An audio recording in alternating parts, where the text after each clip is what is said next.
코스피는 거의 보합권에서 제자리 걸음을 하고 있는데 코스닥은 특히나 반도체 그리고 제약 바이오 쪽이 낙폭을 약간 장중에 키우면서 0.5%까지 하락폭을 키우고 있습니다. 개장 이후에 트렌드 전해드리면서 유망 종목까지 제시를 해드리겠습니다. 이광우의 트렌드 투자 함께 하시겠습니다. 네, 안녕하세요. 돈이 되는 뉴스 트렌드 투자의 이강무 전문가입니다. 자, 오늘은 장 초반 때 시장에 대한 온도 차이가 나타나고 있습니다. 코스피 같은 경우에는 어제부터 이어지고 있는 외국인의 순매수세가 좀 단단하다 보니까 시가총액 상위 종목군들에 대한 움직임들이 견고한 상태이고요. 자, 반면에 코스닥은 좀 힘이 좀 빠지는 모습인데 어제 미증시에서 전강 후약에 대한 모습이 단기적인 차익 실현에 대한 물량들이 좀 출회되고 있다라고 보실 수 있을 것 같습니다. 다만 전체적인 시장에 대한 추세는 4월 초반보다는 우호적인 시장에 대한 환경이기 때문에 긍정적인 조정으로 좀 시장에 대한 대응하자라고 이야기 드리겠습니다. 자, 개별적인 뉴스들 살펴보도록 하겠는데요.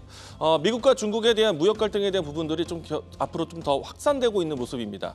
자, 우선 이제 미국의 때리기가 나오고 있는데, 자, 미국의 행정부는 지금 이 화웨이로 수출할 수 있는 반도체에 대한 부분들을 좀 억제하고 있는 상태입니다. 인텔과 퀄컴에 대해서 수출 면허를 취소하는 모습들이 나오고 있기 때문에 보다 더 적극적으로 미국이 중국에 대한 반도체를 제재하고 있다. 그러면은 우리나라 기업들 같은 경우에는 좀 반사적인 이익에 대한 부분들을 좀 기대할 수 있지 않을까라고 생각이 되고 있는데, 먼 시각에서는 우리나라 기업들도 이 중국에 유입되는 장비라든지 소재에 대한 부품 수출이 조금은 제한될 수 있습니다. 다만 이와 같이 미국과 중국에 대한 갈등 요인 안에서 반사익이 나오고 있을 수 있는 그런 장비와 또 소재 부품들이 있기 때문에 이 부분에 대해서는 반사익이 좀 기대하자라고 얘기드리겠습니다.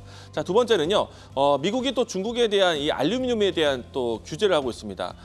해외에 유입되고 있는 알루미늄에 대한 반도핑에 대한 조사인데요. 특정 국가, 그러니까 특히나 이제 중국에 대한 부분들에 대해서 반도핑에 대한 부분들을 좀 제재를 하고 있기 때문에 이 부분에 대해서 반사익이 나올 수 있는 종목들의 움직임들 순환에 기대할 수 있을 것 같고요. 전일 같은 경우에는 알맥이라는 종목이 크게 급등세를 보였습니다. 이와 같은 뉴스로 해서 반사익을 받았었고요.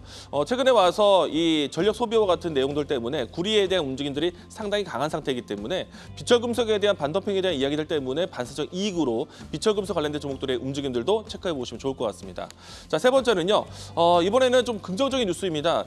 중국에서의 자율주행에 대한 관심이 있는데요. 삼성이 이 중국에서의 이 V2X 특허 기술이 8년 만에 승인된 사실입니다. 일단은 이 삼성그룹도 마찬가지로 중국에서의 자율주행이라든지 아니면은 지능형 교통망 시스템에 대한 구축에 대해서 긍정적으로 볼 수 있을 내용인데요. 다만 이제 중국에서는 지금 자율주행에 대한 이야기들이 속도를 내고 있다는 것이 가장 큰 포인트가 될 것 같습니다. 자, 이로 인해서 자율주행에 대한 키워드를 좀 보도록 하겠는데요. 일찍이 테슬라 모터스가 로보택시에 대한 공개를 예고를 하고 있는데 그 로보택시에 대한 출시가 중국에서 이뤄질 것으로 예상을 하고 있습니다. 그리고 이제 로보택시라는 것 자체가 완전 자율주행에 대한 시스템이기 때문에 FSD에 대한 출시 기대감이 형성되어 있는 상태이고요. 일전에 한번 이 중국에서 이 안전 점검에 대해서 유일하게 통과한 회사가 테슬라 모터스다. 이와 같은 내용들이 지금 현재 자율주행 관련된 종목들에 대한 연속성을 만들어주고 있는데, 최근에 와서 이제 중국 이 바이두와 협업에 대한 내용이 나왔던 현대차에 대한 소식도 상당히 좋습니다. 현대차 같은 경우 현대모비스가 이 레벨 4 단계의 자율주행에 대한 연구까지 시행된 것을 좀 확인했기 때문에 테슬라와 현대차 이 두 기업에 대한 이 자율주행 연구가 상당히 박차를 가고 있다는 점. 그러면은 자율주행에 대한 연속성이 있는 뉴스가 나온다라면은 이 관련된 섹터들은 관심 있게 보여야 되지 않을까 생각이 되고 있는데, 자, 오늘 제가 준비한 자율주행 관련된 종목 대표적인 종목이 될 것 같습니다. 라닉스입니다. 제가 이 자리에서 라닉스에 대한 언급을 좀 많이 드리기도 했었는데 상당히 좀 빠른 급등세가 나왔습니다. 그리고 나서 최근에 와서는 다시 한번 조정세가 나왔는데 오늘과 같이 이 V2X라든지 자율주행에 대한 연구와 관련된 뉴스가 나온다라면은 그 연속성 때문에 다시 한번 봐야 되지 않을까라고 생각합니다. 자, 우선 라닉스가는요. V2X 통신과 보안 플랫폼을 만들고 있는 회사인데요. 일단은 하이패스 칩을 해서 현대차에 공급을 하고 있는데 하이패스 칩부터 해서 보통의 이 통신 관련된 개발을 하고 있는 회사입니다. 이 때문에 지금 많은 기업들이 V2X라든지 자율주행 관련된 기술과 기업과 협업을 하고 있는데 그 관련해서 라닉스 기대해보자라고 얘기드리겠습니다. 자, 주가에 대한 변동성은 상당히 크게 진행되고 있습니다. 제가 이 자리에서 소개하고 난 다음에서도 변동성이 상당히 크게 진행된 상태에서 한 달 이내 동안에 거의 2배 가까운 상승세가 좀 나오기도 했었습니다.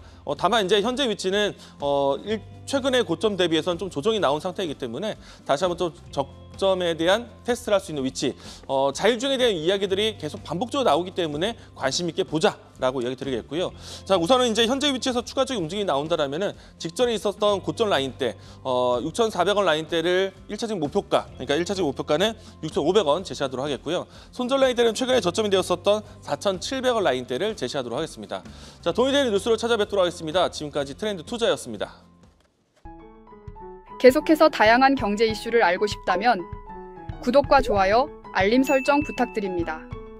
AI 캐스터 권미정이었습니다.